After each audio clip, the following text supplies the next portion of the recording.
think it was really a process of being a reader first, because I always read a lot, and then got to college and studied English and read and thought about it, and went to graduate school thinking about becoming an English professor.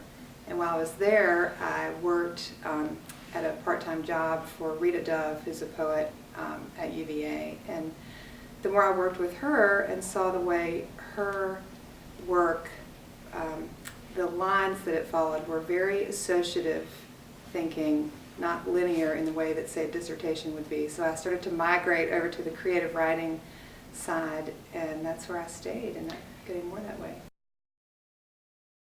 She was in the way that it showed me it was possible to be a writer.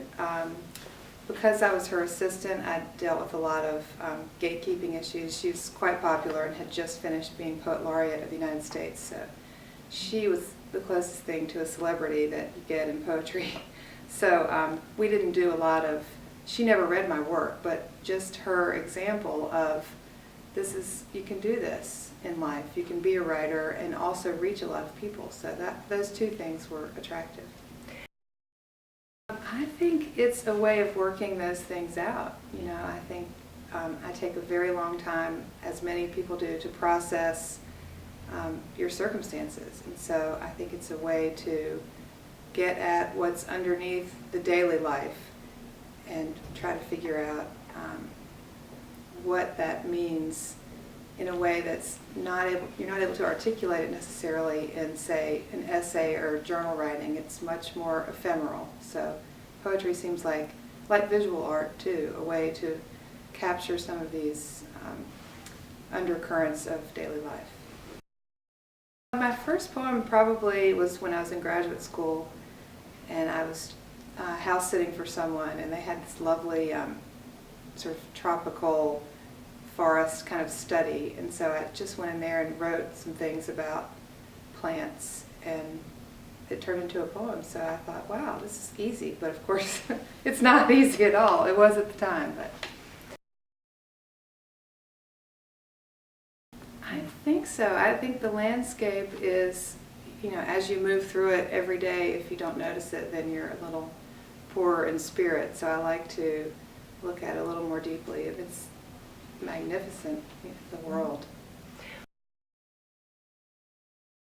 Now I'm in a new phase, which is I'm trying to articulate a philosophy in a way. I was at the doctor's office yesterday in the waiting room, and there's that marvelous Elizabeth Bishop poem about being in the waiting room and how that's where she first discovered she was an I, a self. But I thought this is something that every one of us does. We all sit in a waiting room. So this is that universal, but it's also the unique, because every individual in the waiting room has this unique set of experiences and things they bring with them into that waiting room. So if there's a way to capture other moments like that in all of our lives that we all experience, it made it easier for me sitting in the waiting room. You know, just knowing that she sat there and had these thoughts, all the people around me had their own worlds inside them as they were sitting there. So it was kind of a connecting experience, even though I didn't talk to anyone. I didn't have to.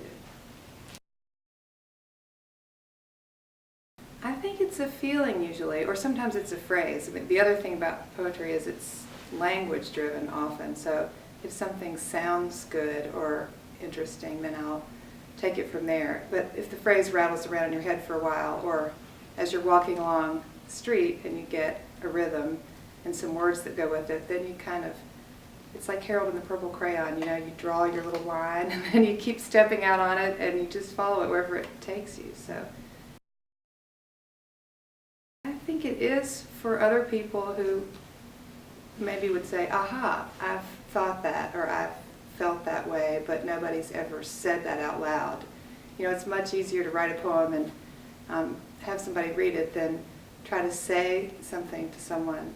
Like, it's like a soap bubble. You know, it just, once you try to put it out there, it just pops. But if it's on paper, then somehow it's easier to let somebody take it in and process and think about it longer. I had a couple poems in Poetry Magazine a couple years ago, and I got some fan mail, which was weird because that's hardly ever happens in poetry. You know, it's such an anonymous thing.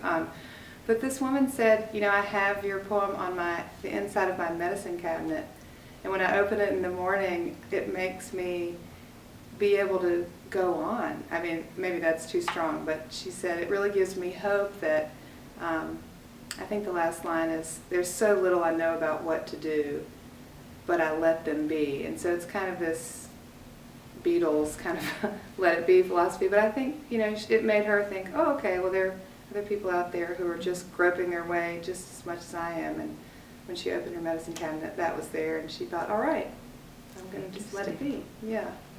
Only one fan letter, though. That was all. And then never anything else after that. So. I am interested in prizes only because that validates what we're trying to do, which is, you know, get words out there. And I think it's very difficult when you're in your office or your study or your garret, wherever you are, and you're writing away and you don't get recognition. That starts to wear you down in terms of being able to say, this is worth doing.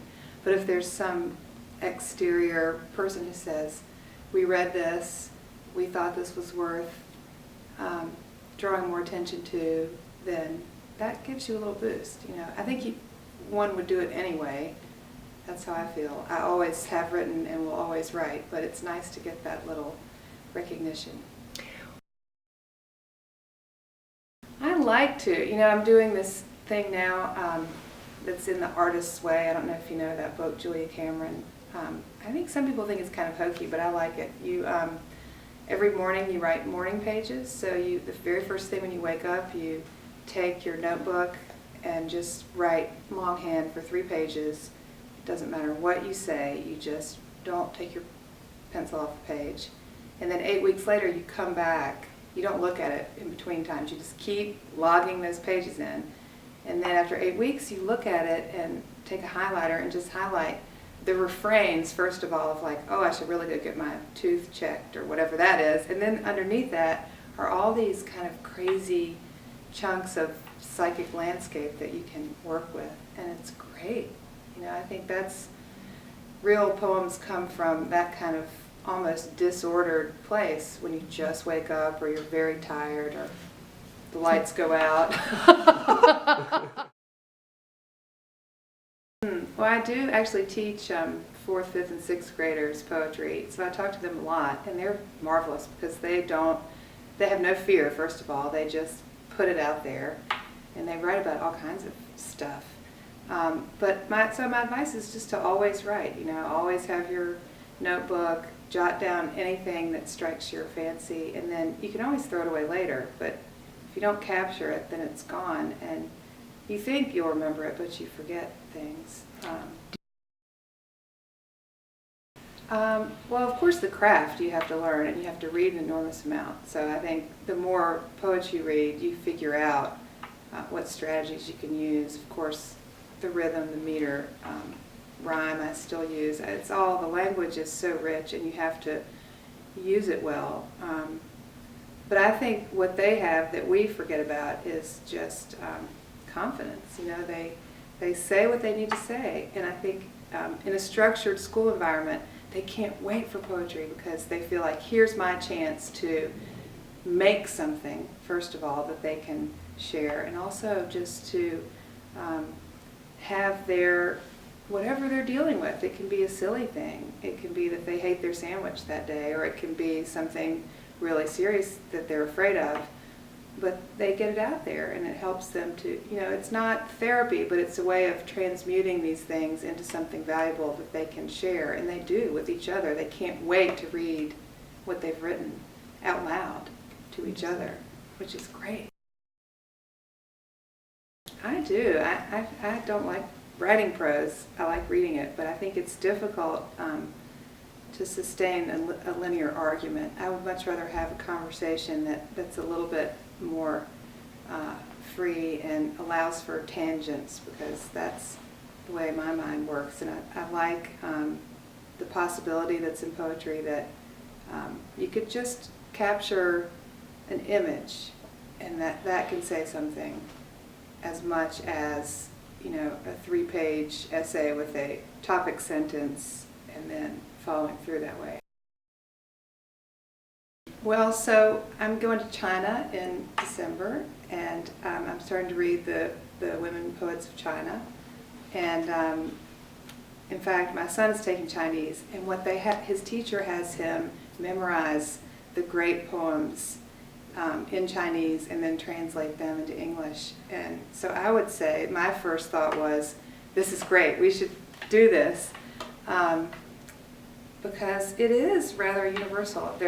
The Chinese poems anyway, the ancient ones, are still about nature, they're still about love, they're still about time. I mean, all the great themes are always mysterious and need to be explored. So I would say that the Japanese too, we're doing the Pillow book.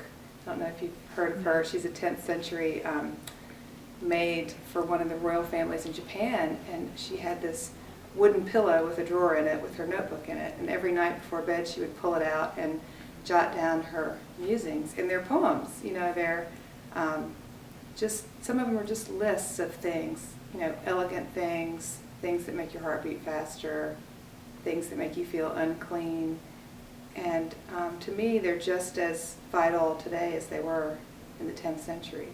So